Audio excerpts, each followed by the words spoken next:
teman-teman, perkenalkan nama saya Kadek Rini Puspawati. Pada kesempatan kali ini saya akan membahas mengenai ide bisnis. Nah, dalam video ini saya akan membahas mengenai bagaimana cara menguji ide bisnis. Nah, setelah Anda merumuskan ide bisnis, ada baiknya ide bisnis tersebut diuji terlebih dahulu. Salah satu cara untuk menguji ide bisnis adalah dengan melakukan analisis SWOT atau Strength, Weakness, Opportunities, and Threat. Analisis SWOT merupakan suatu bentuk analisis yang digunakan oleh manajemen perusahaan atau organisasi untuk membantu dalam menyusun suatu rencana yang matang. Yang pertama adalah kekuatan atau strength.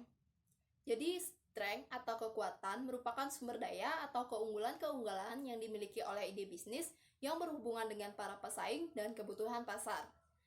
Strength atau kekuatan juga dapat diartikan sebagai hal-hal yang memberikan pengaruh positif terhadap ide bisnis. Nah, contohnya, ketika kita memiliki ide bisnis untuk berjualan kue, maka keunggulan kita dapat saja berupa keterampilan dalam membuat serta menjual kue, atau dapat juga berupa pengetahuan tentang jaringan pemasaran kue yang luas. Nah, yang kedua adalah kelemahan atau weakness. Kelemahan adalah keterbatasan atau kekurangan yang dimiliki oleh ide bisnis.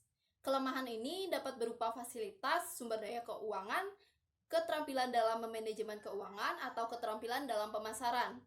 Contohnya, ketika kita memiliki ide bisnis yaitu untuk berjualan kue. Kelemahan dari ide bisnis tersebut dapat saja berupa tidak cukupnya modal, dan juga kemampuan manajemen keuangan yang buruk. Yang ketiga adalah peluang atau opportunities.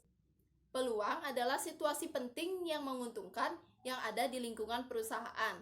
Peluang juga dapat diartikan sebagai hal-hal yang ada di masyarakat yang memberikan pengaruh positif terhadap ide bisnis.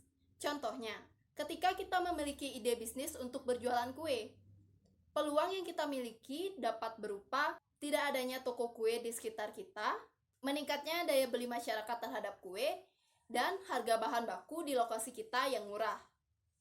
Dan yang keempat yaitu ancaman atau threat. Ancaman adalah situasi penting yang tidak menguntungkan yang ada di lingkungan perusahaan.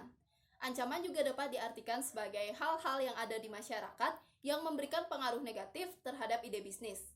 Contohnya, ketika kita memiliki ide bisnis untuk berjualan kue, ancaman yang dapat mengganggu keberhasilan usaha kita dapat berupa pajak usaha yang meningkat, dan pesaing berupa pedagang kue-kue impor yang harganya lebih murah. Nah, sekian yang saya dapat sampaikan tentang materi hari ini. Terima kasih dan sampai jumpa.